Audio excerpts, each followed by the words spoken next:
Résolution de problème par équation, un grand classique, les calculs d'âge. Voici un problème. Donc, un père a 35 ans de plus que son fils. Dans 15 ans, le père aura le double de l'âge de son fils. Quel est l'âge actuel de chacun?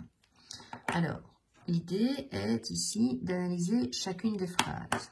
Donc, on a un père à 35 ans de plus que son fils. Ça veut dire que comme choix d'inconnu, nous avons le choix entre le fils ou entre le père. Si on choisit le père, il faudra faire moins 35 pour avoir le fils.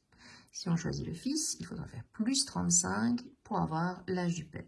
C'est cette deuxième solution que je choisis cette fois. Donc, choix de l'inconnu, x, âge du fils.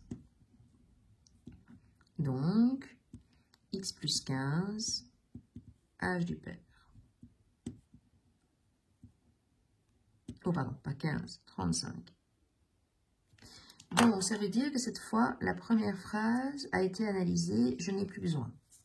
Je passe à la seconde. On commence par « dans 15 ans ».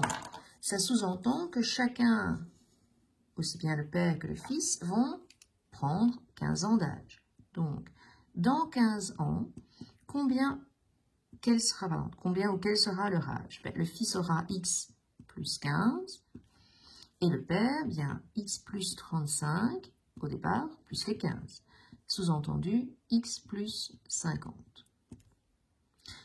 Ensuite, la phrase se dit, se poursuit en disant « Le père aura le double de l'âge de son fils ». Donc, le père aura le double de l'âge de son fils. Donc, mise en équation, le père, dans 15 ans, aura, x plus 50. Aura, donc sera égal au double, donc 2 fois, l'âge de son fils, également dans 15 ans. Erreur commune, les élèves vieillissent l'un ou l'autre, mais pas les deux.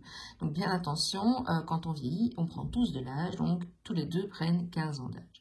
Résolution, bien la première partie est assez simple, x plus 50, on distribue le 2, donc 2x plus 30. J'ai choisi d'isoler le x de ce côté, puisque le plus grand y est. Donc le x doit passer, donc change de signe. Le 50 reste chez lui, le 30 passe de l'autre côté, donc change de signe. 20 est la solution. La solution représente quoi? X, l'âge du fils. Donc solution, le fils a 20 ans. Le père en a 35 de plus, donc 55 ans. Alors, vérifions.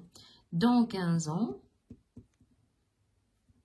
le fils aura donc les 20 ans plus 15 ans, donc il aura 35 ans. Le père a donc 55 ans plus 15 ans, 70 ans. Et donc, on voit bien que l'âge du père est bien le double de celui de son fils.